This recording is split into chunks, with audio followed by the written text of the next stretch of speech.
আসসালামু আলাইকুম সবাইকে। তোমরা সবাই কেমন আছো? আশা করছি তোমরা যে যেখানে আছো সুস্থ এবং ভালো আছো। তোমাদের সবাইকে স্বাগতম জানাচ্ছি আজকের হালকেনস্টাইন এইচএসসি একাডেমিকের ইতিহাস দ্বিতীয় পত্রের নবম অধ্যায় বর্ণবাদ বিরোধী আন্দোলনের প্রথম লেকচারে। তোমাদের সাথে আমি আছি সাজিদুর রহমান। বর্তমানে লেখাপড়া করছি ঢাকা বিশ্ববিদ্যালয়ে। চলো ভাইয়া, আমরা আগে লেকচারটা সম্পর্কে একটা বিস্তারিত ধারণা পাই যে বর্ণবাদ বিরোধী আন্দোলন আসলে কি। এই বর্ণবাদ হচ্ছে মূলত কি নিগ্রো এবং শ্বেতাঙ্গদের মধ্যে যেই চামড়ার কালারের পার্থক্যের কারণে তাদের যে বৈষম্য সৃষ্টি হয়েছিল এইটার বিরুদ্ধে আন্দোলন। আমরা কিন্তু জানি স্টিল পৃথিবীতে কি রয়েছে, রেসিজম রয়েছে। অনেকে এটাকে কি বলা হয়, রেসিজম বলে, অনেকে কি বলে, অ্যাপার্থিড বলে। স্টিল কিন্তু এটা পৃথিবীতে রয়েছে, যদিও এখন খুব কম। কিন্তু আগে কিন্তু শ্বেতাঙ্গরা কৃষ্ণাঙ্গদের দাস রূপে দেখতো। দেখবা যে আফ্রিকার বিভিন্ন দেশ থেকে কি সারা গায়ে কৃষ্ণাঙ্গদের কি করে বেঁধে শিকল পরিয়ে তাদের কি নেওয়া হতো, বিভিন্ন দেশে নেওয়া হতো, তাদের জাস্ট দাসের মতো বিক্রি করা হতো আফ্রিকানদের।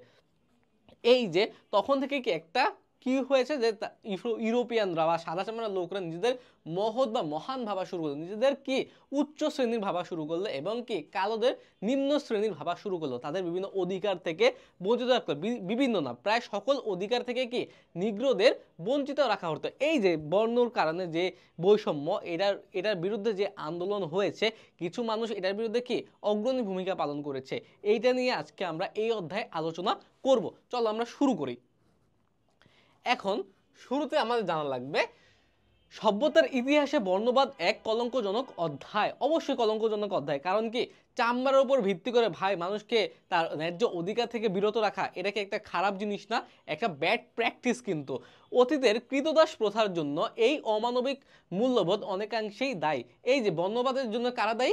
এই যে কৃতদাস প্রথা। কেন? আমি তো বললাম এই যে অতীতে কি করা হতো, যেহেতু আফ্রিকানরা কি ছিল, একটু সহজ সরল ছিল, তাদের গায়ে শক্তি ছিল। ইউরোপিয়ানরা বিভিন্ন অস্ত্রের মুখে তাদের কি করতো, বিভিন্ন দেশে নিয়ে আসতো। এই যে তখন যে আফ্রিকানদের যে দাস হিসেবে দেখা হলো, এটা আস্তে আস্তে আস্তে আস্তে কি সময়ের সাথে সাথে বর্ণবাদের রূপ নিল। ইউরোপিয়ানদের মধ্যে একটা মনোভাব সৃষ্টি হয়ে গিয়েছে যে কি আফ্রিকানরা দাসের জাতি, ওরা আমাদের যে নিচু স্তরে, সুতরাং ওদের আমরা কখনো কি নিজেদের সমতুল্য মনে করব না। তখন থেকে আস্তে আস্তে এই বর্ণবাদের কি ব্যাপ্তি বা প্রচার ঘটতে থাকে। ইউরোপীয় শ্বেতাঙ্গরা একসময় এশিয়া, আফ্রিকা এবং ল্যাটিন আমেরিকার দেশগুলোতে যেই ঔপনিবেশিক শাসন ও নির্যাতন চালিয়েছে, তার পেছনে কোনো কোনো ক্ষেত্রে বর্ণবাদী মানসিকতা ও বিশ্বাস জড়িয়েছিল। এই যে আগে কিন্তু ইউরোপের বিভিন্ন দেশ, যেমন পর্তুগাল, ডাচ, তারপর কে ইংরেজ, ওরা কি করত, ওরা পৃথিবীর বিভিন্ন দেশে তাদের কি করত, উপনিবেশ নির্মাণ করত। এবং উপনিবেশে যারা থাকতো তারা হয়তো কি এই যে ব্রাউন কালার থাকতো অথবা কি কালো কালার থাকতো। এখন তারা সারা জীবন তাদের অত্যাচার করছে, নিপীড়ন করছে। এখন কি তারা কখনো মানবে যে তারা আমরা সমান? একটা রাজা কি কখনো মানবে যে রাজা আর তার প্রজারা সমান? এটা কিন্তু কেউ মানতে চায় না। এটাও তখন সেম হয়েছে। এটা আস্তে আস্তে বর্ণবাদের বিস্তার ঘটিয়েছে। বর্ণবাদের বিরুদ্ধে 1920 শতকে বিশ্বজুড়ে সামাজিক ও রাজনৈতিক আন্দোলন ক্রমেই জোরদার হয়ে ওঠে। এক পর্যায়ে জাতিসংঘ বর্ণবাদকে নিষিদ্ধ করে। বিশ্বের বিভিন্ন দেশে বর্ণবাদ বিরোধী কঠোর আইন প্রণীত হতে থাকলে 21 শতকে এসে বিশ্ব বর্ণবাদের অভিশাপ থেকে অনেকটা মুক্ত হয়। কখন এসে? 21 শতকে এসে। দেখো বর্ণবাদ কিন্তু শুরু হয়েছে অনেক আগে থেকে, অনেক আগে থেকে। কিন্তু দেখো 21 শতক মানে কি সেই দিনের কথা। সেই দিনে এসে কি এই বর্ণবাদটা মুক্ত হয়েছে। মানে কি পৃথিবী এতদিন এই বর্ণবাদের কি শৃঙ্খলে আবদ্ধ ছিল, আটকানো ছিল। বর্ণবাদ বিরোধী আন্দোলনে বিশ্বের অসংখ্য মানুষ তাদের জীবন উৎসর্গ করেছেন। তাদের মধ্যে যারা এই আন্দোলনকে একটি সফল পরিণতি দিয়ে নিয়ে যেতে সক্ষম হন, তাদের মধ্যে উল্লেখযোগ্য হলেন ভারতের মোহনদাস করমচাঁদ গান্ধী। আমরা সংক্ষেপে যাকে চিনি মহাত্মা গান্ধী হিসেবে, মহাত্মা গান্ধী হিসেবে তিনি অধিক পরিচিত। তার পুরো নাম কি? মোহনদাস করমচাঁদ গান্ধী। এটা কিন্তু খুব গুরুত্বপূর্ণ একটা কি এমসিকিউ। তাছাড়া তোমরা যারা ঢাকা বিশ্ববিদ্যালয় বা অন্যান্য বিশ্ববিদ্যালয় প্রিপারেশন নিবা ভবিষ্যতে, তোমাদের সাধারণ জ্ঞানে কিন্তু এটা পড়া লাগবে। যুক্তরাষ্ট্রের মার্টিন লুথার কিং জুনিয়র এটা সম্পর্কে কিন্তু অলরেডি আমরা কি আমাদের ইংরেজি বইয়ে অলরেডি জেনেছি। দক্ষিণ আফ্রিকার নেলসন ম্যান্ডেলা এবং ডেসমন্ড টুটু প্রমুখ এই মহান ব্যক্তিদের দক্ষ এবং উদ্দীপনামূলক আন্দোলনের ফলে বিশ্ব আজ বর্ণবাদে কলঙ্কিত অধ্যায় সমাধি হয়েছে। দেখো প্রত্যেকটা প্রত্যেকটা কি বৈষম্য বা প্রত্যেকটা সমস্যা দূরীকরণের জন্য যে আন্দোলন শুরু হয়, এই আন্দোলন কিন্তু কয়েকজন মানুষকে কেন্দ্র করে কি শুরু হয়। আস্তে আস্তে দেখবা যে কয়েকজন মানুষ একটা আন্দোলন শুরু করে, তারপরে কি ধাপে ধাপে ধাপে ধাপে সেটা কমতে থাকে, সেটা সেই আন্দোলনটা আরো জোরদার হয়। যেমন এই যে জুলাই 24-এ যে বিরোধী আন্দোলন শুরুতে কি অল্প ঢাকা বিশ্ববিদ্যালয়ের শিক্ষার্থীরা শুরু করলো শাহবাগে কি কোটা বিরোধী আন্দোলন। ওই কোটা বিরোধী আন্দোলনেই আস্তে আস্তে আস্তে আস্তে আস্তে আস্তে মানুষজন যোগ দিয়ে কি এর একটা কি গণবিক্ষোভে পরিণত হয়। মানে কি এখানে কিন্তু হাসনাত আবদুল্লাহ, শাহজিজ আলম আলম সহ কি নাহিদ কয়েকজন কি লিডার ছিল, কিন্তু অনেকেই কিন্তু এখানে কি করেছে, অংশগ্রহণ করেছে, অনেকে প্রাণ হারিয়েছে, কিন্তু লিডার কিন্তু কয়েকজনই ছিল। এইরকম যে এই যে নেলসন ম্যান্ডেলা, মহাত্মা গান্ধী, তারা কি লিডার, তারা নেতৃত্ব দিয়েছে সামনে সারিতে থেকে। এখন দেখো বর্ণবাদের ধারণা, এখন বর্ণবাদের আন্দোলন জানার আগে আমাদের বর্ণবাদের ধারণা সম্পর্কে জ্ঞান থাকা দরকার না। এই বর্ণবাদের জ্ঞান ধারণা আমরা আগে একটু নেই। বর্ণবাদ বুঝাই যায়, বর্ণ মানে কি রং, এই যে চামড়ার রঙের কারণে যে পার্থক্যটা সৃষ্টি হয়। সাধারণত বললে মানুষকে দৈহিক গঠন, ত্বকের রং, ধর্ম, জাতি বা গোষ্ঠীগত পরিচয়, আবাসস্থল ইত্যাদির বিচারে বিভক্ত করে উঁচু বা নিচু হিসেবে শ্রেণীকরণের মাধ্যমে সুযোগ সুবিধা বন্টনের তারতম্য করাই বর্ণবাদ। মানে কি সে কোন ধর্মের, সে খ্রিস্টান নাকি মুসলিম, নাকি হিন্দু না মুসলিম, সে উঁচা না নিচা, সে কি লম্বা না খাটো, এই যে তার দৈহিক গঠন, তারপর কি কালার, তার ধর্ম, ক্যাস্ট, এইসবের উপর নির্ভর করে কি বৈষম্য সৃষ্টি করাকে কি বলা হয়, বর্ণবাদ বলা হয়। তারপর ইংরেজি রেস থেকে রেসিজম বা রেসিয়ালিজম শব্দের উদ্ভব, যার বাংলা প্রতিশব্দ করা হয়েছে বর্ণবাদ। আমরা কিন্তু এই যে রেসিজম শব্দটার সাথে অনেক পরিচিত, এই রেসিজম শব্দটি কি বাংলা কি বর্ণবাদ। 1907 সালের অক্সফোর্ড ডিকশনারিতে রেসিজমকে সংজ্ঞায়িত করা হয়েছে এইভাবে। কত সালে? 1907 সালে অক্সফোর্ড ডিকশনারিতে রেসিজমকে বর্ণনা করা হয়েছে believe in the superiority of a particular race. এখন দেখো এটা বাংলাটা তোমরা বিশেষ করে মনে রাখবা, বিশেষ কোনো জাতি গোষ্ঠীর শ্রেষ্ঠত্ব সম্পর্কে বিশ্বাস। মানে কি একটা নির্দিষ্ট জাতির শ্রেষ্ঠ এটা বিশ্বাস করা। কি সাদারা মনে করে কি তারা শ্রেষ্ঠ জাতি, কালোরা কি নিচু। তারপরে এক একটা সম্পর্কে আমরা বিস্তারিত জানতে পারবো একটু পরেই। তারপর দেখো রেসিজম শব্দটি তখন এই অভিধানে ছিল না। 1930-এর দশকে অক্সফোর্ড ডিকশনারিতে রেসিজম শব্দটি কি করা হয়, প্রথম উল্লেখ করা হয় এবং সংজ্ঞায়িত করা হয় এভাবে, বাংলাটা পড়ি আমরা, অর্থাৎ বর্ণবাদ হচ্ছে এমন একটি ধারণা যাতে বলা হয় মানুষের ভিন্ন ভিন্ন বৈশিষ্ট্য এবং সামর্থ্য নির্ধারিত হয় তার বর্ণগত পরিচয়ের দ্বারা। মানে কি মানুষের সামর্থ্য নির্ধারণ করা হয় কিসের, তার চামড়ার কালার দিয়ে। 1936 সালে অক্সফোর্ড ডিকশনারিতে রেসিজম বা রেসিয়ালিজম শব্দটাকে কি প্রতিশব্দ হিসেবে উল্লেখ করা হয় 1943। এগুলো কিন্তু তোমরা একটু মাথায় রাখতে পারো, অনেক সময় দিয়ে দেয় পরীক্ষায়, বলা তো যায় না কখন কোনটা চলে আসে, সুতরাং আমাদের মাথায় রাখতে তার কোনো দোষ নাই ভাই, পড়তে পড়তে এগুলো একটা সময় আমাদের মাথায় ক্যাচ করে ফেলবে। 1943 সালের 26 মার্চ ডাই বার্গার পত্রিকায় প্রকাশিত একটি কি প্রবন্ধে সর্বপ্রথম বর্ণবাদের প্রতিশব্দ হিসেবে অ্যাপার্থিড শব্দটি ব্যবহার করা হয়। খুবই গুরুত্বপূর্ণ কিন্তু এই যে 1943 সালে, তারপর কি অ্যাপার্থিড, এগুলো কিন্তু তোমাদের অবশ্যই মাথায় রাখতে হবে। দক্ষিণ আফ্রিকার ন্যাশনাল পার্টির সদস্য ডক্টর মেলান নতুন প্রজাতন্ত্র সম্পর্কে এই শব্দের ব্যবহার শুরু করেন। কে? ডক্টর মেলান। এই যে নতুন প্রজাতন্ত্র এই শব্দের ব্যবহার কে শুরু করেন? ডক্টর মেলান। এই যে এখন যদি চিন্তা করো এমসিকিউর জন্য কি এই পৃষ্ঠাটা গুরুত্বপূর্ণ না, এই পৃষ্ঠা থেকে এমসিকিউ একটা আসে সাধারণত, সুতরাং আমাদের পড়তে তো দোষ নাই। তারপর দেখো এখন দেখো ইতিহাস, তো ইতিহাসে কি হয় আমি বলি, ইতিহাস কিন্তু সম্পূর্ণরূপে নিজে থেকে বলা যায় না, এখানে এক্সপ্লেন করা কিছু না। যদি আমি এখানে না বলে তোমাদের এক্সপ্লেন করি তাহলে কিন্তু কি ইতিহাস চেঞ্জ হয়ে যাবে। এই কারণে আমি চেষ্টা করছি যে বই পড়িয়ে বইয়ের আলোকে তোমাদের একটা কি দেওয়ার, ধারণা দেওয়ার, এতে তোমাদের এই কনসেপ্টটা আরো ক্লিয়ার হয়ে যাবে। যেমন বর্ণবাদের একেবারে নিখুঁত সংজ্ঞা নির্ধারণ করা কঠিন, কেননা বিশেষজ্ঞরা মানবজাতির রেস বা প্রজাতি সংক্রান্ত সংজ্ঞা একমত হতে পারেননি।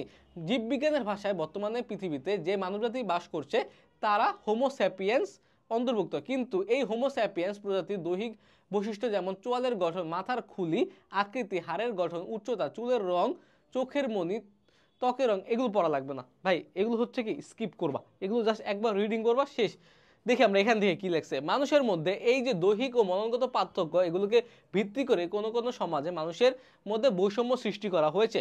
মানুষকে উন্নততর বা নিম্নতর জাতি হিসেবে চিহ্নিত করে যুগ যুগ ধরে একদল কি একদল অপর দলকে প্রধানত শোষণ নির্যাতন করেছে। এখন দেখো মানব জাতির মধ্যে যদি পূর্বের কথা চিন্তা করো, এখন তো রাষ্ট্রে ভাগ করা আছে, কিন্তু পূর্বে কিন্তু রাষ্ট্রে ভাগ করা ছিল না। পূর্বে যদি চিন্তা করো শুরু থেকে কিন্তু কি এক দল আরেক দলকে আক্রমণ করে, এক এক রাজা আরেক রাজাকে আক্রমণ করে, মানে কি আক্রমণ কেন করতো, মনে করতো কি যে আমার শক্তি বেশি, আমি ওই রাজার চেয়ে কি মহান, এই চিন্তা থেকে তারা ওই রাজ্যটাকে দখল করে দিত। মানে কি তারপরে তুমি চিন্তা করো যে কি একজন আরেকজনকে কি করতো, খুন করতো, খুন করে তার ওই এলাকার মানুষকে দিয়ে ওই এলাকায় কি মাথা দিয়ে একটা পাহাড় বানায় রেখে দিত। এই রকম ছিল তখন কি তারা একদল নিজেদেরকে কি মনে করতো, মহান মনে করতো। এই কারণে তারা কি ওই বিদেশ থেকে কি করতো, তারা এই বর্ণবাদটা সৃষ্টি করতো। অথচ জীববিজ্ঞানী, নৃতাত্ত্বিক ও মনস্তত্ত্ববিদদের মতে এভাবে মানুষের মাঝে শ্রেণী বিভাজন করা অবৈজ্ঞানিক এবং অবাস্তব। এই বিষয়ে জাতিসংঘ সনদের মতে জাতিগত বৈষম্য এবং নৃতাত্ত্বিক বৈষম্যের মধ্যে কোনো পার্থক্য নেই। জাতিগত পার্থক্যের উপর ভিত্তি করে শ্রেষ্ঠত্ব নির্ধারণের বৈজ্ঞানিকভাবে ভ্রান্ত, নৈতিকতা নিন্দনীয়, সামাজিকভাবে অন্যায় ও ক্ষতিকর। তাত্ত্বিক কিংবা বাস্তব জীবনে কোনো ক্ষেত্রেই জাতিগত বৈষম্যকে মেনে নেওয়া যায় না। মানে কি জাতিগত বৈষম্য কোনো ক্ষেত্রেই মেনে নেওয়া যায় না, এটা যাই হোক না কেন, কোনো ক্ষেত্রেই না। যেমন যেমন তুমি চিন্তা করো যে অনেক জায়গায় কি করে, যেমন আমরা যদি একদম আমাদের পাশের মিয়ানমারের কথা চিন্তা করি, মিয়ানমারে কিন্তু কি ওরা সর্বদা কি করছে, রোহিঙ্গাদের দূর করানোর জন্য কি প্রচেষ্টা চালিয়ে যাচ্ছে। বাংলাদেশে প্রায় এখন 10 লাখের অধিক কি রোহিঙ্গা আশ্রয় নিয়েছে। এইটা প্রথম না, এর আগেও কিন্তু রোহিঙ্গারা চলে আসছে। রোহিঙ্গাদের কিন্তু কি তারা অনেক বছর আগে থেকে কি করছে, জাতিগত নিধনের জন্য চেষ্টা করছে, যে তারা মনে করে যে রোহিঙ্গারা মিয়ানমারের রক্ত বহন করছে না, তারা এই জাতির অন্তর্গত না, সুতরাং আমরা রাখবো না। এই যে একটা রেসিজম, এটা কিন্তু কি শুধুমাত্র কি ইয়েতে না, এটা শুধুমাত্র মিয়ানমারে না, এটা চায়নায় হয়েছে, এটা কি পৃথিবীর অন্যান্য দেশে হয়েছে, জার্মানিতে হয়েছে, অনেক দেশে এটা কিন্তু হয়েছে, অলরেডি হচ্ছে, বর্তমানেও কিন্তু হচ্ছে। তো মানবজাতির মধ্যে অবশ্যই শারীরিক গঠনগত ভিন্নতা রয়েছে। 19 শতকে বিজ্ঞানীরা মানবজাতিকে কয়েকটি সাধারণ বৈশিষ্ট্যের ভিত্তিতে উচ্চতা, ত্বকের রং, খুলির আকৃতি, চোয়ালের গঠন, নাকের গঠন, চুলের রং কয়েকটি প্রজাতিতে বিভক্ত করেছেন। যেমন কি অস্ট্রালয়েড, পোর্ট্রো অস্ট্রালয়েড, নিগ্রোয়েড, মঙ্গোলীয় এবং ককেশীয়। এই শ্রেণীবিভাগের উপর ভিত্তি করে এক শ্রেণীর তাত্ত্বিক বা রাজনৈতিক ব্যক্তিত্ব এই যুক্তি দেখান যে মানুষের কোনো কোনো প্রজাতি অবশ্যই অন্য প্রজাতির চেয়ে শ্রেষ্ঠ। আমি বলি এখানে মূলত কথা কি, যে আসলে মানুষের কি প্রজাতি, মানুষ কিভাবে ভাগ হয়েছে, এটা সম্পর্কে এক একটা বিজ্ঞানীর এক একটা মতামত রয়েছে। কেউ তাদের দৈহিক গড়ন আকারে ভিন্ন করে, কেউ তাদের কি জীববিজ্ঞান আকারে ভিন্ন করে, কিন্তু এক্স্যাক্ট যে মানুষের মধ্যে পার্থক্য ওইটা আসলে এখনো নির্ণয় করা যায়নি। এটা অনেক রকমের হতে পারে। আর কেউ কেউ উন্নততর বলে সামাজিক ও রাষ্ট্রীয় অধিকারগুলোকে সবার ওপর সমানভাবে প্রযোজ্য নয়।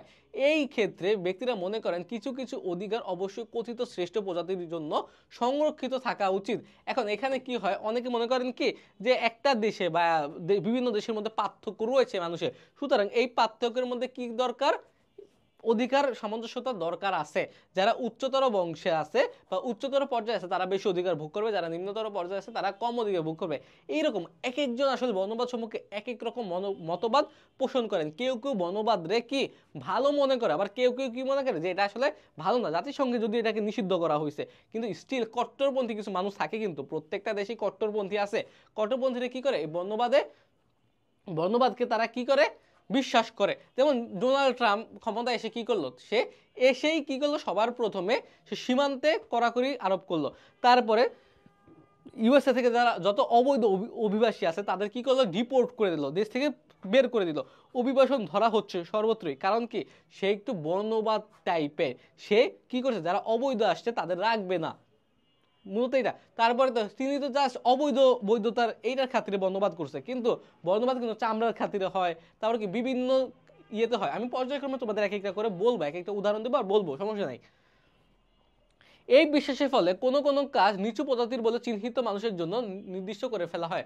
আফ্রিকা এবং আমেরিকা উপনিবেশগুলোতে সাদা চামড়ার মানুষেরা কালো চামড়ার মানুষদের অধস্তন হিসেবে চিহ্নিত করে দাসে পরিণত করে বা অন্যভাবে শোষণ নির্যাতন করে।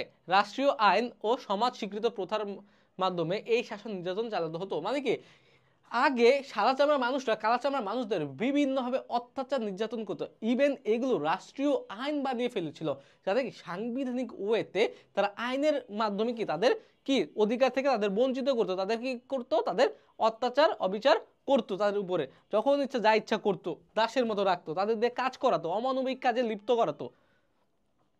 তারপর ইউরোপের 20 শতকের আলোচিত নেতা অ্যাডলফ হিটলার জার্মান জাতিকে বিশ্বের শ্রেষ্ঠ জাতি মনে করতেন। হিটলারের কথা কি তোমরা সবাই শুনেছো না? হিটলার হিটলার হিটলার আসলে কি করেছিলেন? তিনি ইহুদিদের নিম্ন শ্রেণীর আখ্যা দিয়ে তাদের জার্মানি তথা ইউরোপ থেকে নির্মূল করার চেষ্টা করেন।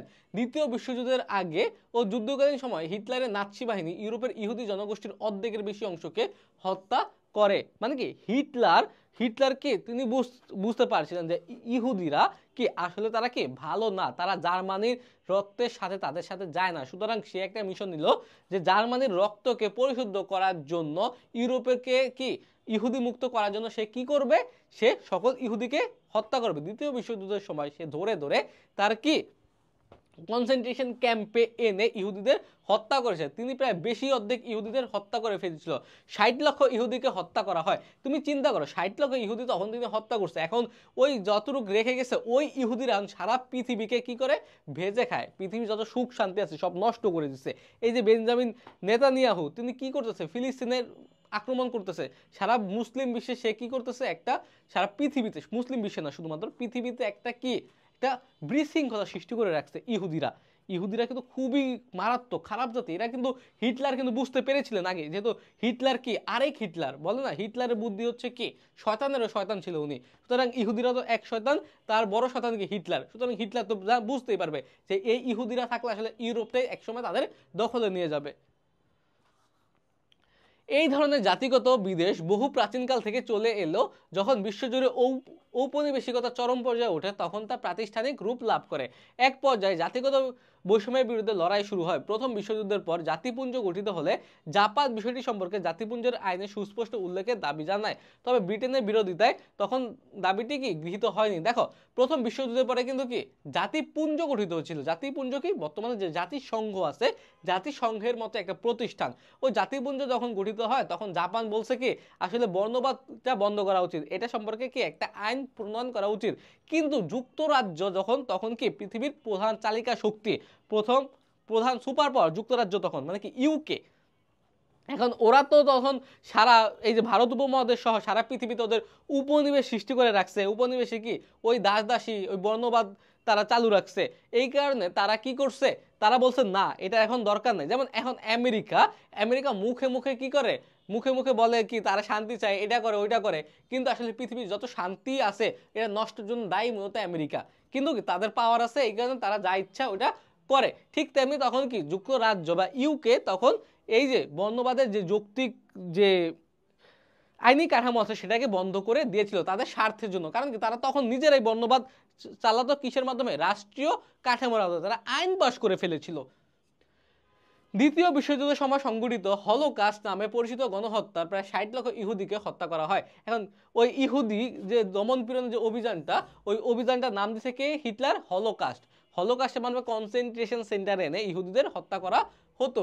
এই ধরনের জাতিগত বিদ্বেষ বহু প্রাচীনকাল থেকে চলে এলো। যখন বিশ্বজুড়ে ঔপনিবেশিকতা চরম পর্যায়ে ওঠে তখন তা প্রাতিষ্ঠানিক রূপ লাভ করে। এক পর্যায়ে জাতিগত বৈষম্যের বিরুদ্ধে লড়াই শুরু হয়। প্রথম বিশ্বযুদ্ধের পর জাতিপুঞ্জ গঠিত হলে জাপান বিষয়টি সম্পর্কে জাতিপুঞ্জের আইনে সুস্পষ্ট উল্লেখের দাবি জানায়। তখন ব্রিটেন মানে কি ইউকে, ব্রিটেনের বিরোধিতা তখন দাবিটি গৃহীত হয়নি। দ্বিতীয় বিশ্বযুদ্ধের পর গঠিত বিশ্ব সংস্থা জাতিসংঘের মানবাধিকার ঘোষণায় মাধ্যমে সর্বপ্রথম জাতিগত বৈষম্যের অবসান কামনা করে। এখন দেখো জাতিসংঘের প্রথম অবসান কামনা করা হয় কিসের মাধ্যমে? জাতিসংঘের মানবাধিকার ঘোষণার মাধ্যমে। কারণ কি যারা বৈষম্য শিকার, যারা নিগ্র, তারাও তো মানুষ, সুতরাং তাদের অধিকার কোনোভাবে লঙ্ঘন করা যাবে না, এটা মানবাধিকার যে সনদ আছে সেখানে তার মূল লক্ষ্য ছিল। এই কারণে তখন কি এই বর্ণবাদটাকে কি প্রথম আইনি একটা কাঠামোর আন্ডারে নিয়ে আসা হয়। তারপর 1979 সালে জাতিসংঘ সাধারণ পরিষদে 21 মার্চকে আন্তর্জাতিক জাতিগত বর্ণ বৈষম্য বিলোপ দিবস হিসেবে কি পালনের আহ্বান জানায়। কত মার্চকে? 21 মার্চকে। খুবই গুরুত্বপূর্ণ, আন্তর্জাতিক জাতিগত বৈষম্য বিলোপ দিবস হিসেবে। এটা কিন্তু অনেক সময় পরীক্ষায় আসে।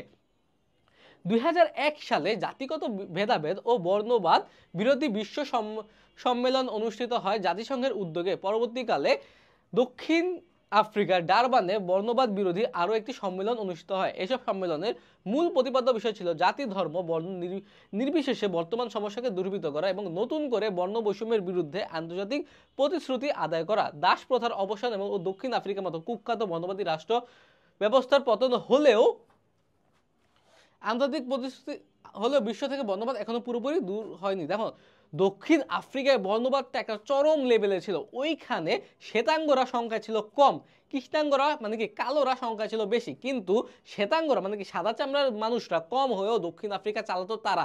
ইভেন কৃষ্ণাঙ্গদের ভোট দেওয়ার অধিকার ছিল না, কৃষ্ণাঙ্গদের সমাজের একদম নিচু স্তরে রাখা হতো। বাসে বা অন্যান্য ট্রান্সপোর্টেশনে শ্বেতাঙ্গদের জন্য সিট নির্ধারিত থাকতো, রিজার্ভ থাকতো, সেখানে কি করতে পারতো না কৃষ্ণাঙ্গরা বা কালো চামড়ার লোকেরা বসতে পারতো না। রেস্টুরেন্ট শ্বেতাঙ্গদের কৃষ্ণাঙ্গদের আলাদা করা থাকতো, তারা একসাথে বসে কি করতো না, খেলাধুলা করতো না, একসাথে বসে খাবার খেতো না। মানে কি বর্ণ বৈষম্য একটা অন্য একটা লেভেলে চলে গেছিল দক্ষিণ আফ্রিকা। একটা সময় কি ওই লোকের, বিশেষ করে নেলসন ম্যান্ডেলার মতো লোকের, তারপর কি টুডুর মতো লোকের নিরলস পরিশ্রমের ফলে এটা কমে আসে, কিন্তু এখনো কিন্তু পৃথিবীতে কিন্তু এটা যায়নি। বিশ্বের কোনো কোনো সমাজে 21 শতকেও বিভিন্ন মাত্রায় এটি দেখা যায়। ইউএসএ মধ্যে এটা সবচেয়ে বেশি দেখা যায়। ইউএসএ বর্তমানে কি পৃথিবীর সবচেয়ে উন্নত দেশ, কিন্তু ইউএসএ বা আমেরিকা এটা সবচেয়ে বেশি দেখা যায়। তারপর দেখো টপিক বর্ণবাদের আইনগত সংজ্ঞা। বর্ণবাদের আইনগত সংজ্ঞা নিয়ে চলো একটু আলোচনা করি। এটার আইনগত সংজ্ঞা কি দেওয়া আছে? বর্ণবাদ বা রেসিজমের সুনির্দিষ্ট সংজ্ঞা দেওয়া কঠিন। জাতিসংঘের বর্ণবাদের সংজ্ঞার পরিবর্তে বর্ণবাদী বৈষম্যের সংজ্ঞা প্রদান করা বা নিষিদ্ধ ঘোষণা করার প্রবণতা দেখা গেছে। আমি বলি শুরুতে আমি কিছু বলে রাখি, এই চ্যাপ্টার থেকে তোমরা কি নিজেদের মতো করে পড়বে।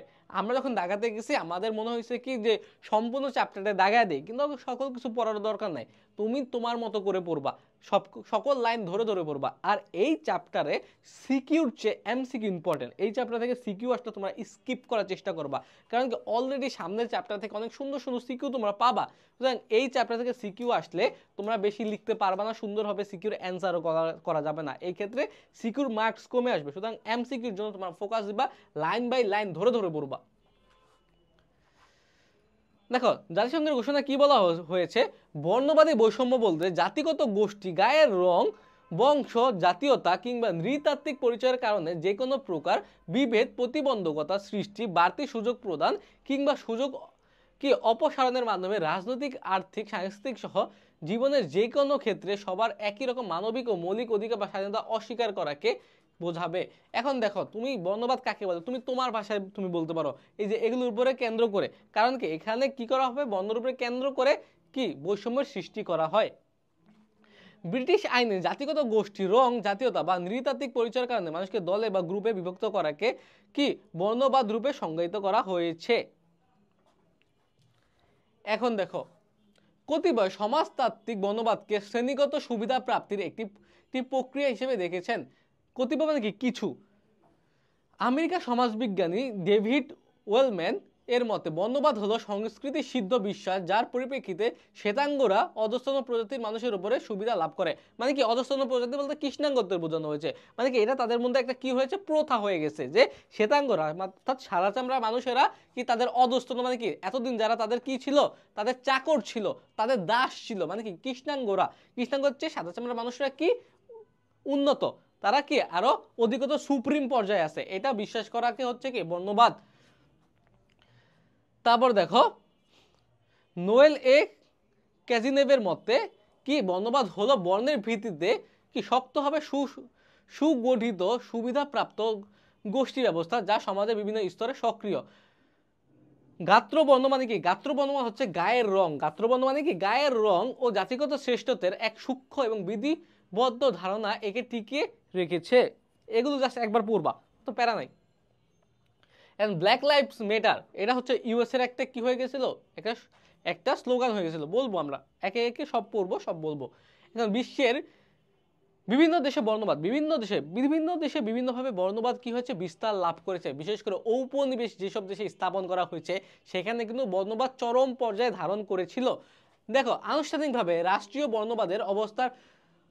বর্ণবাদের অবসান ঘটলেও বিশ্বের অনেক দেশে বিভিন্ন মাত্রার বর্ণবাদ এখনো প্রচলিত, এখনো আছে বর্ণবাদ। হয়তো খাতায় কলমে নাই, কিন্তু কি মানুষের আচার আচরণে বর্ণবাদ রয়েছে। কট্টরপন্থীদের মধ্যে এখনো বর্ণবাদ রয়েছে। কোনো কোনো ক্ষেত্রে বর্ণবাদ নতুন করে মাথাচাড়া দিয়ে উঠেছে, বেশিরভাগ ক্ষেত্রেই অবশ্য বর্ণবাদীরা সংখ্যায় কম। বেশিরভাগ ক্ষেত্রে কি বর্ণবাদীরা সংখ্যায় খুবই কম, কারণ কি বেশিরভাগ মানুষ কি অলরেডি কি হয়েছে, সচেতন হয়ে গেছে, কিন্তু তাও কিছু কট্টরপন্থী লোক রয়েছে যারা কি এখনো বর্ণবাদে বিশ্বাস করে। উন্নত মানবাধিকার ও চরম ব্যক্তি স্বাধীনতার দেশ যুক্তরাষ্ট্রের সমাজ থেকে আনুষ্ঠানিক বর্ণবাদী ব্যবস্থা 50-এর দশক থেকে বিলুপ্ত হতে থাকে। বর্তমানে গায়ের রঙের ভিত্তিতে বৈষম্য করা সেখানে বড় অপরাধ হিসেবে বিবেচিত। তবে মার্কিন সমাজে কৃষ্ণাঙ্গদের বিরুদ্ধে নেতিবাচক মনোভাব একেবারে দূর হয়নি। মানে কি 50-এর দশক থেকে, মানে কি 1950-এর দশক থেকেই সেখানে বর্ণবাদ কি আনুষ্ঠানিকভাবে কি আইনিভাবে কি নিষিদ্ধ, কিন্তু স্টিল সেখানে কি বর্ণবাদ চর্চা করা হয়। যুক্তরাষ্ট্রের পুলিশের বিরুদ্ধে কৃষ্ণাঙ্গদের ক্ষেত্রে পক্ষপাতমূলক আচরণের বহু অভিযোগ পাওয়া যায়।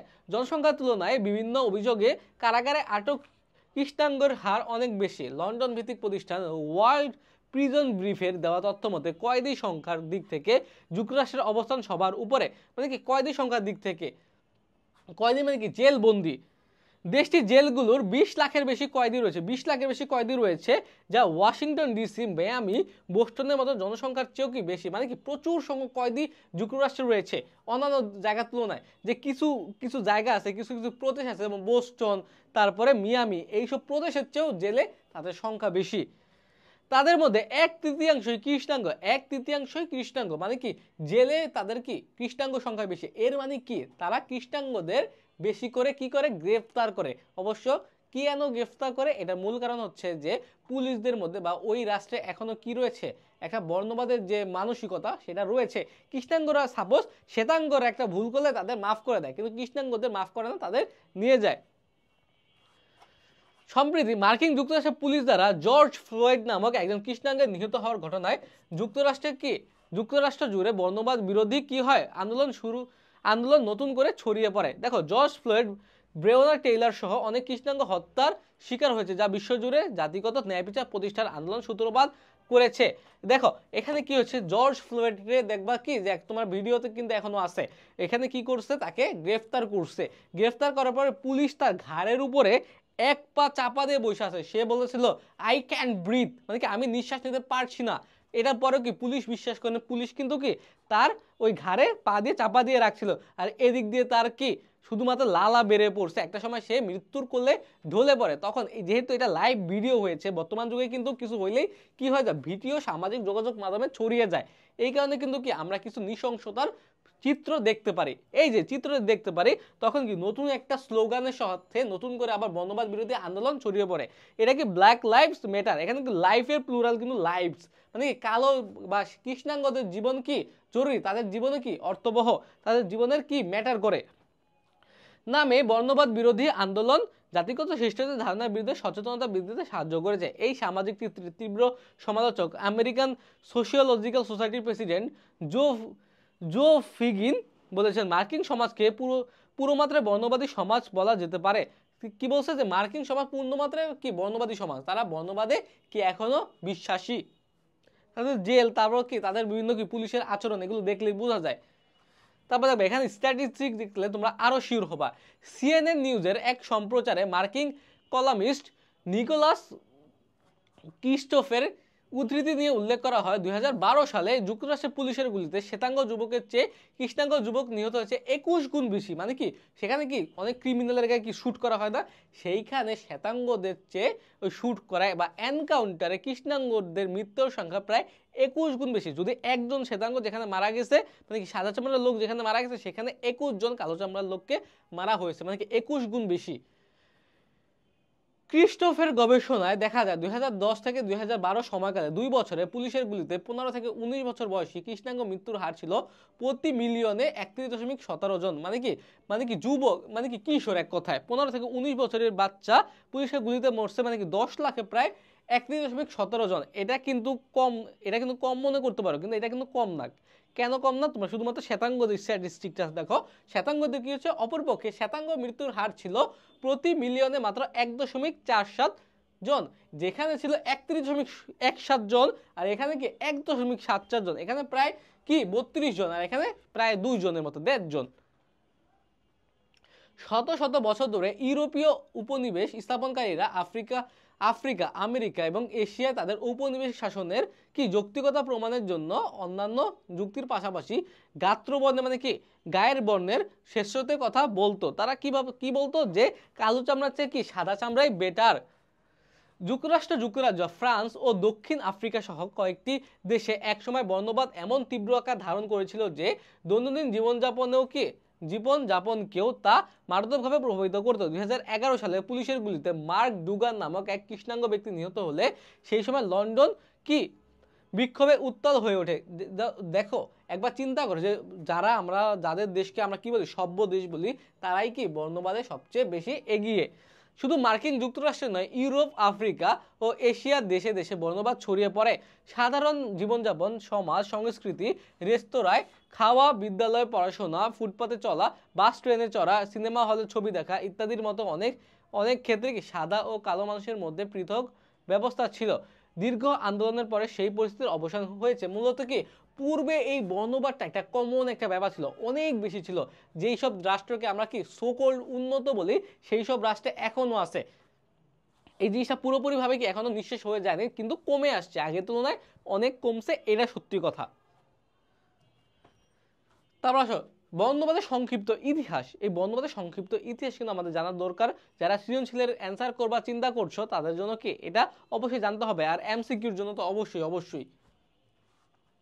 দেখো বর্ণবাদের মতো অগণতান্ত্রিক ও অমানবিক ধারণা প্রাচীনকাল থেকে মানব সমাজে প্রচলিত ছিল। গবেষক এডিথ স্যান্ডার্স প্রাচীন ব্যাবিলনীয় ধর্মগ্রন্থ তালমুদ থেকে উদ্ধৃতি দিয়ে বলেছেন, নোয়া এর 3 সন্তানের মধ্যে একজন ছিলেন কি হাম, যিনি ছিলেন কি অভিশপ্ত। এই হামের বংশধরে কি অভিশাপের কারণে কালো হয়ে জন্ম নেয়, আর তারাই হচ্ছে আফ্রিকার কালো মানুষ। এভাবে প্রাচীনকাল থেকেই গায়ের ত্বকের রঙকে স্রষ্টার অভিশাপের ফল হিসেবে ব্যাখ্যা করে কালো চামড়া মানুষের উপর কি সাদা চামড়া মানুষের শ্রেষ্ঠত্ব দানের প্রবণতা লক্ষণীয়।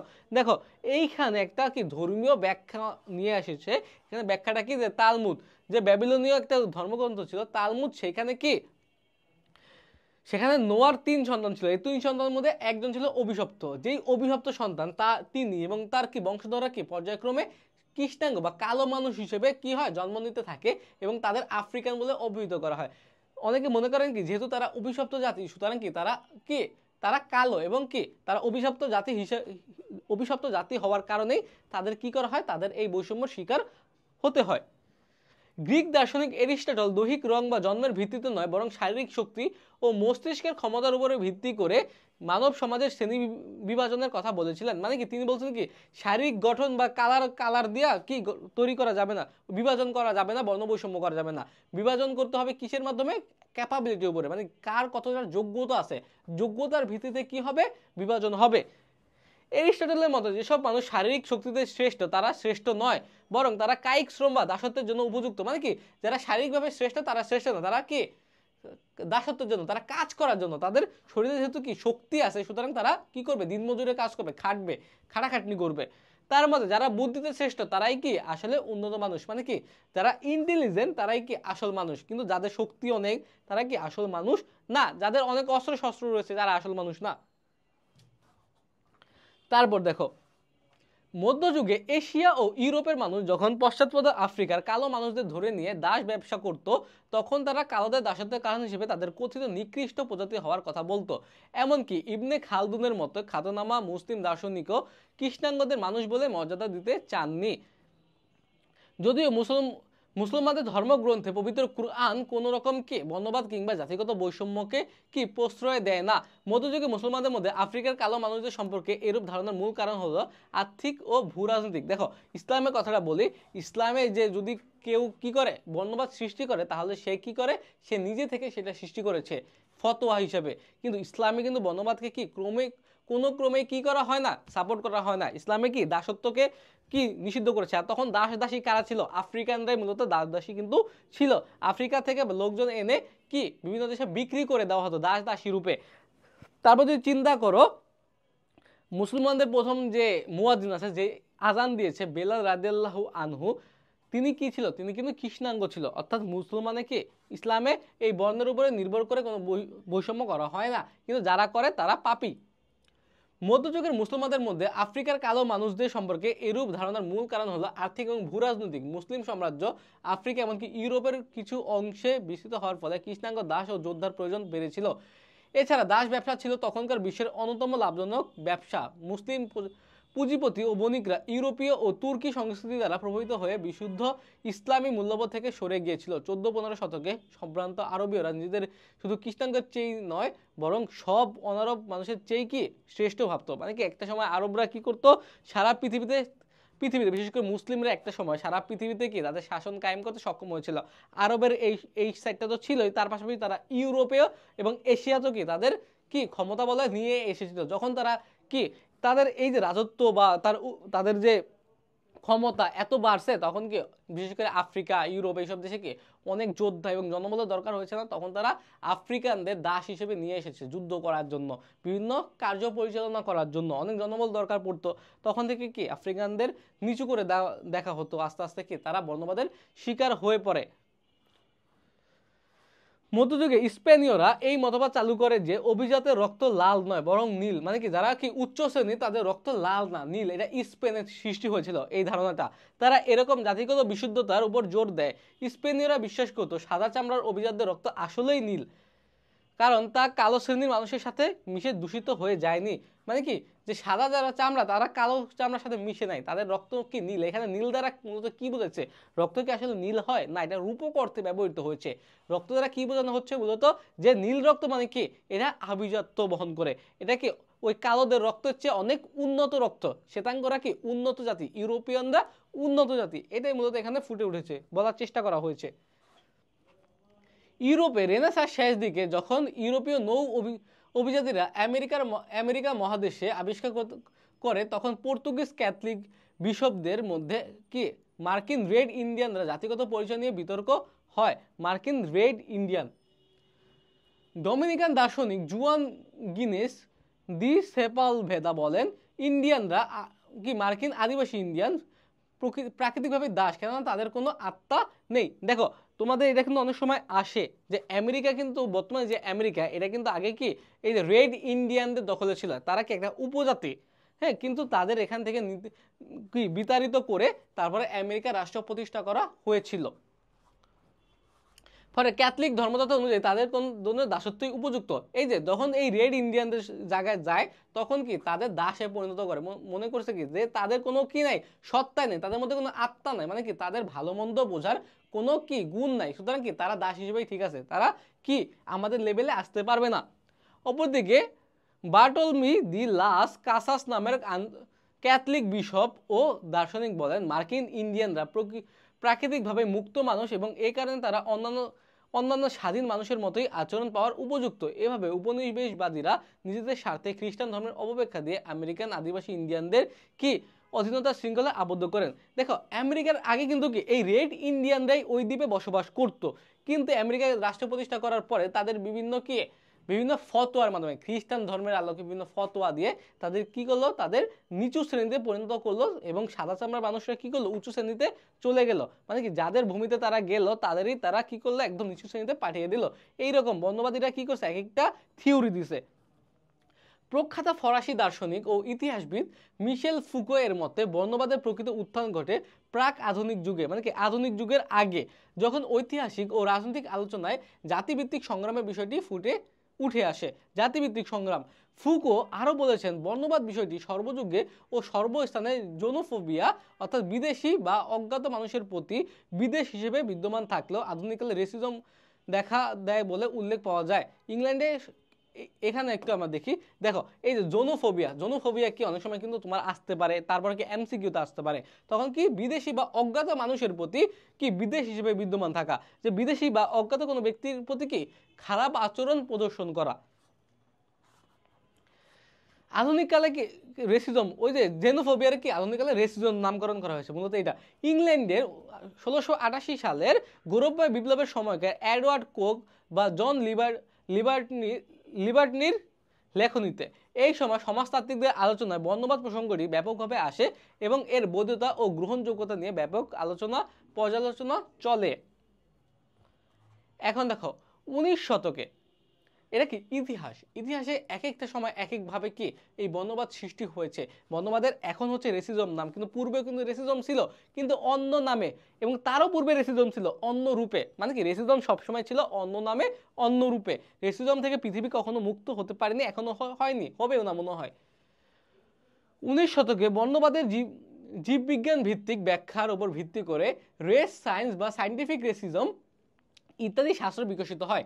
এই সময় জাতীয়তাবাদী ধারণা ক্রমে মানুষের চেতনায়, চিন্তায়, কর্মে গভীরভাবে রেখাপাত করে। এর ফলে জাতিগত শ্রেষ্ঠত্বের বিভিন্ন তত্ত্ব আবিষ্কৃত হতে থাকে। ক্ষয়িষ্ণু সামন্ততন্ত্র তার শাসনের বৈধতার ভিত্তি হিসেবে উচ্চ বংশীয় রক্তের দাবি সামনে তুলে ধরে। দেখো একটা সময় কি যে এই যে রেসিজমটা কি কমতে থাকে, তখন কি একটা শ্রেণী আছে যারা কি সামন্তবাদে বিশ্বাসী। তারা কি সামন্তবাদ বলতে রাজা প্রজা এইরকম একটা ব্যাপার থাকবে।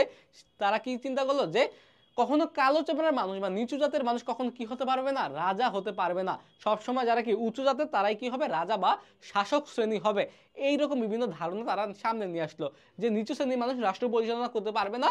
এটা রাষ্ট্র পরিচালনা একমাত্র রাষ্ট্র পরিচালনার ভার বা দেশ পরিচালনার ভার কার হাতে থাকবে, উচ্চ শ্রেণীর হাতে বা শ্বেতাঙ্গদের হাতে। বিশেষ করে ফ্রান্সের অভিজাতরা তাদের আভিজাত্যের ভিত্তি হিসেবে যুক্তি দেয় যে তারা বহিরাগত বিজেতা জাতি ফ্রাঙ্কের বংশধর। ফ্রাঙ্কিশরা যেহেতু শ্রেষ্ঠ এবং তাদের মাধ্যমে কি ফ্রান্স প্রতিষ্ঠিত হয়েছে, যেহেতু জন্মগতভাবে তারা তৃতীয় শ্রেণীর চেয়ে শ্রেষ্ঠ। তারা কি এখানে ফ্রান্সের লোকরা কি বলছে, এই যে ফ্রাঙ্ক হচ্ছে ওই ব্যক্তি যে ফ্রান্স জয়ের মাধ্যমে ফ্রান্স রাষ্ট্র কি প্রতিষ্ঠা করেছিল। এখন তারা বলা লাগলো যে ফ্রান্সের অভিজাত যে শ্রেণী আছে, যারা শ্বেতাঙ্গ আছে, যাদের উচ্চ রক্ত অর্থাৎ নীল রক্ত যারা, তারা বলতে লাগলো যে আমরা ফ্রাঙ্কের বংশধর, অর্থাৎ আমাদের রক্ত অন্যান্য রক্তের চেয়ে কি অনেক অভিজাত, আমরা তৃতীয় শ্রেণীর না, আমরা জন্মগতভাবেই উচ্চ শ্রেণীর। সুতরাং আমরা কি ওদের থেকে আগে এগিয়ে থাকবো, বেশি সুযোগ সুবিধা ভোগ করব, এটাই স্বাভাবিক। ফ্রাঙ্কিশরা এই কারণে সব রাষ্ট্রের সুযোগ সুবিধা নেতৃত্ব অভিজাতদের প্রাপ্য। ফরাসি অভিজাতদের দাবি ছিল থার্ড এস্টেটের মানুষরা দাস শ্রেণীর সাথে সংকরানের ফলে উদ্ভূত হয়েছে, ফলে তারা নিকৃষ্ট। তারা কি করতো, থার্ড এস্টেট মানে কি তৃতীয় শ্রেণীর যে লোকরা আছে তারা কি তাদের কৃষ্ণাঙ্গদের সাথে তারা মিলিত হয়েছে, অর্থাৎ কি তাদের রক্তে সংকরায়ন ঘটেছে, তাদের রক্ত আর কি নাই, পিওর নাই। সুতরাং তাদের রক্ত নষ্ট হয়ে গেছে, তারা কি অভিজাত শ্রেণীতে বিলং করে না, সুতরাং তারা নিকৃষ্ট। আমাদের রক্ত এখনো পিওর আছে, সুতরাং কি আমরা উৎকৃষ্ট, আমরা উচ্চ শ্রেণী, আমরা তাদের থেকে সুযোগ সুবিধা বেশি পাবো। বাংলাদেশের স্বাধীনতা সংগ্রামকালে পাকিস্তানের সামরিক গোষ্ঠী বাঙালি জাতির উৎকর্ষ নিয়ে প্রশ্ন তুলেছিল। মুক্তিযুদ্ধের সময় পাকিস্তানিদের হানাদার বাহিনী বাঙালিদের উপর গণহত্যা চালানোর পেছনে এই যুক্তি দাঁড় করিয়েছিল যে বাঙালিরা যেহেতু মূলত নিম্ন শ্রেণীর হিন্দু থেকে ধর্মান্তরিত মুসলিম, সুতরাং তারা খাঁটি মুসলমান নয়। রাষ্ট্রীয় বৈষম্য এই সময় মাথাচাড়া দিয়ে ওঠে। মানে কি পাকিস্তানিরা তখন কি এক্সকিউজ খুঁজো যে কিভাবে আমাদের কি রাখবে, দমন পীড়ন করে রাখবে। তখন তারা কি ভাবতো, নিজেদের কি পশ্চিম পাকিস্তানের নিজেদের খাঁটি মুসলিম ভাবত। কারণ কি তখন তো ধর্মের ভিত্তিতে ভারত এবং পাকিস্তান নামক দুইটা রাষ্ট্রের সৃষ্টি হয়েছে। এখন পশ্চিম পাকিস্তানিরা কি ভাবতো, নিজেদের ভাবতো যে আমরা পিওর মুসলিম, কিন্তু পূর্ব পাকিস্তানিরা কি তারা পিওর মুসলিম না, তারা একটা সময় কি ছিল, তারা একটা সময় হিন্দু ছিল। আস্তে ধীরে তারা কি হয়েছে, আস্তে আস্তে তারা ধর্মান্তরিত হয়ে মুসলিম হয়েছে, অর্থাৎ তাদের রক্তে এখনো হিন্দুত্বের ছাপ আছে। সুতরাং তারা আমাদের লেভেলে নাই, সুতরাং তারা হচ্ছে আমরা কি আরো সুপেরিয়র, আমরা আরো কি অভিজাত। এটার উপর কেন্দ্র করে তারা বিভিন্ন ক্ষেত্রে কি বাঙালিদের কি করতো, বৈষম্যের স্বীকার করতো। তবে 19 শতকে বর্ণবাদী বা জাতিভিত্তিক মানবগোষ্ঠীর শ্রেষ্ঠত্ব বা নিকৃষ্টতার ধারণার ভিত্তিতে প্যান জার্মানিজম, জিওনিজম, প্যান তুর্কিজম, প্যান অ্যারাবিজম তবে ইত্যাদি ধারণার বিকাশ ঘটে এবং বিশ্বের বিভিন্ন অঞ্চলে জাতীয়তাবাদী আন্দোলন জাতিরাষ্ট্র গঠনের দিকে মোড় নেয়। এর ফলে 20 শতকে কিছু কিছু ক্ষেত্রে রাষ্ট্রীয় বর্ণবাদের ভয়ঙ্কর রূপ দেখা দেয়। মানে কি আস্তে আস্তে এটা কি এই বর্ণবাদটা কি বাড়তে থাকে এবং একটা সময় কি বিশেষ করে 20 শতকের দিকে এটা কি ব্রাস্ট আউট হয়ে যায়, মানে কি সব জায়গায় ছড়িয়ে পড়ে। তারপর দেখো 20 শতকের জার্মান একনায়ক অ্যাডলফ হিটলার বিশ্বযুদ্ধে রক্তের ভিত্তিতে সর্বজার্মানবাদের কথা বলে রাষ্ট্রীয় বর্ণবাদের দৃষ্টান্ত স্থাপন করেন। তিনি বলতেন জার্মানরাই খাঁটি আর্য এবং তারা কি বিশ্বের অন্য সব জাতির উপর শ্রেষ্ঠত্বের যোগ্যতা ও অধিকার রাখে। মানে কি জার্মানরা তখন কি আর্য জাতি ছিল কি সবচেয়ে শ্রেষ্ঠ জাতি। এখন ওই অ্যাডলফ হিটলার কি বললেন, তিনি বললেন কি একমাত্র জার্মানদের কি রক্ত হচ্ছে আর্য জাতির রক্ত, সুতরাং জার্মানরা হচ্ছে পৃথিবীর সব জাতির চেয়ে মহৎ। সুতরাং জার্মানদের রক্তের সাথে অন্য কারো রক্ত বা অন্য কোনো জাতির কি হয় না, তুলনা হয় না। তিনি বললেন জার্মানির দ্বিতীয় বিশ্বযুদ্ধের মাধ্যমে কি বলদ বলদবি তারপরে জাত্যভিমানী হিটলার ও তার তত্ত্বের করুণ পরিণতি ঘটে। মার্কিন রাষ্ট্রবিজ্ঞানী হ্যানা আরেন্ট 1951 সালে তার অরিজিনস অফ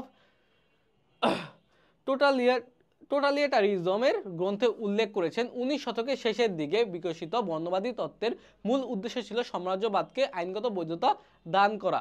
এই তত্ত্বের মাধ্যমে বৈধতা দাবি করে সাম্রাজ্যবাদী দেশগুলো অনগ্রসর দেশগুলোকে আক্রমণ করে নির্বিঘ্নে দখলদারিত্ব, হত্যাযজ্ঞ ও শোষণ চালায়। এই যে সাম্রাজ্যবাদী তো কি, যে যেগুলো পাওয়ারফুল রাষ্ট্র আছে ওগুলো কি করবে, কি পাওয়ারলেস রাষ্ট্রগুলোকে কি করবে, আক্রমণ করবে, ওই রাষ্ট্রগুলোকে দখল করে নিবে। এটা হচ্ছে কি তাদের মেইন টার্গেট ছিল। তখন দেখবা যে তুর্কিরা, তারপর কি ব্রিটিশরা, তারপরে পর্তুগিজরা, তারপর ডাচরা বিভিন্ন জায়গায় কি করেছে, তাদের উপনিবেশ স্থাপন করেছিল। ইভেন কি কারণে গ্রিনল্যান্ড আজকে আমেরিকার কাছাকাছি হয়েও কি ডেনমার্কের অংশ বলতে পারবে? কারণ কি গ্রিনল্যান্ড প্রথমে পতাকা স্থাপন করেছিল বা প্রথম কি ক্ষমতায় নিয়েছিল ডেনমার্কে ড্যানিশরা। দক্ষিণ আফ্রিকাতে শ্বেতাঙ্গ বর্ণবাদী শাসন স্থায়ী ঘটেছিল 3 শতাব্দী মানে কি 300 বছর। ভারতীয় উপমহাদেশে ব্রিটিশ উপনিবেশ টিকেছে প্রায় 200 বছর। বর্ণবাদী শ্বেতাঙ্গ ইউরোপীয়দের ভাষ্য ছিল অশ্বেতাঙ্গরা যথেষ্ট সভ্য বা নিজেদের শাসন করার যোগ্য নয়। মানে কি যারা কালো চামড়ার মানুষ তারা কি সভ্য না, তারা কি শাসক শ্রেণী হওয়ার যোগ্য না, তারা নিজেদের শাসন করতে পারবে না, এটা কি শ্বেতাঙ্গরা বিশ্বাস করত। তাদের সভ্যতার আলোতে আনা সুসভ্য ইউরোপিয়ানদের কাজ। ভারতে জন্ম নেওয়া ইংরেজ সাহিত্যিক রুডিয়ার্ড কিপলিং তার দ্য হোয়াইট ম্যানস বার্ডেন কবিতায় বর্ণবাদী দৃষ্টিকোণ থেকে দেখিয়েছিলেন ইউরোপীয় সাদা চামড়ার মানুষেরা কিভাবে বিশ্বের সব জাতির উপর নিজেদের শ্রেষ্ঠতা দাবি করেছিল।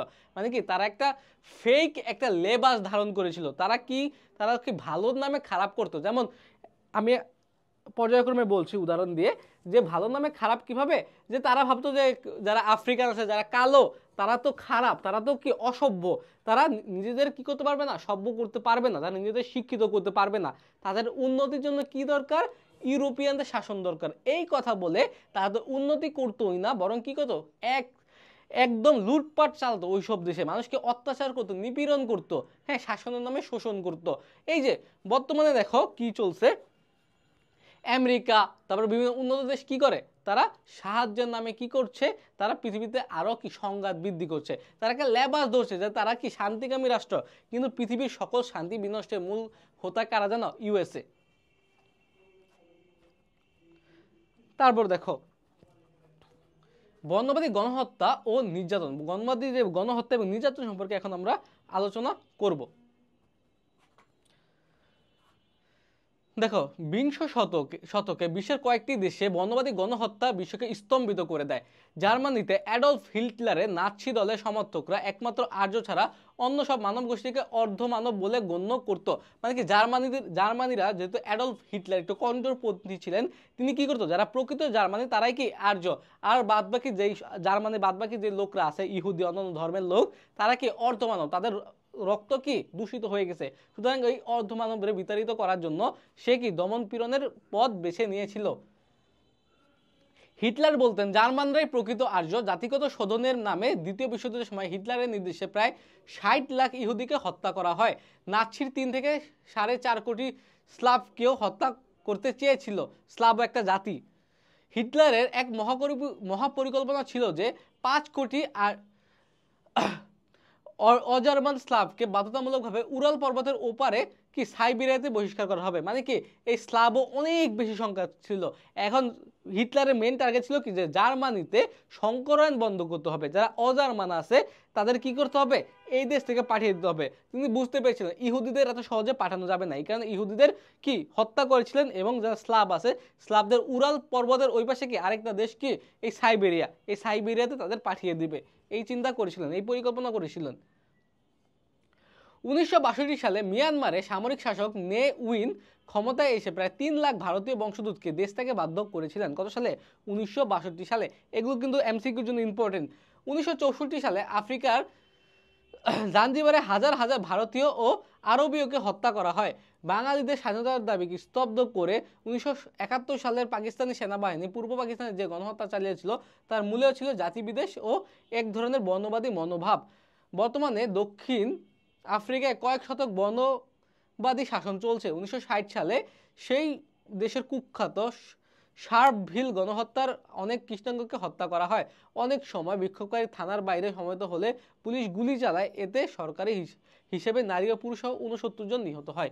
দেখো এখানে কিন্তু একটা সংক্ষিপ্ত ইতিহাস ফুটে উঠেছে, মানে কি গণহত্যা চালানো হয়েছিল এটার একটা ইতিহাস। এই যে দেখো এইভাবে কালক্রমে কিন্তু এক একটা বর্ণবাদ বিরোধী আন্দোলনে অনেক অনেক মানুষকে নিহত হয়েছে এবং অনেক সময়কে নিহত করা হয়েছে ইচ্ছাকৃতভাবে। কারণ কি জাতিগত কি নিধনের জন্য। এখন তুমি যদি ইসরায়েলের দিকে তাকাও, ইসরায়েল কি করছে, গাজা থেকে ফিলিস্তিনিদের নিধনের জন্য কি যত রকম চেষ্টা আছে সব করছে। যুক্তরাষ্ট্র কি করছে, ইসরায়েল ইসরায়েল থেকে ওই গাজা থেকে কি ফিলিস্তিনিদের বিতাড়িত করার জন্য বিভিন্ন উদ্যোগ গ্রহণ করছে। তাদের কি বলছে, কয়দিন বলছে তাদের সৌদি আরব নিয়ে যেতে, তারপর বলছে মিশর জর্ডানে তাদের আশ্রয় দিতে। মানে কি এক এক সময় এক একটা কাজ করছে। কি কারণে তারা হচ্ছে এই গাজাটা হচ্ছে নিজেদের দখলে নিয়ে যেতে চায় এবং কি এই যে ফিলিস্তিনিদের তারা বিতাড়িত করতে চায়। কিন্তু এই ফিলিস্তিনিদের নিজেদের ভূমিতেই কিন্তু ইসরায়েল রাষ্ট্রটা সেই মাত্র ওই দিন কি স্থাপিত হয়েছিল।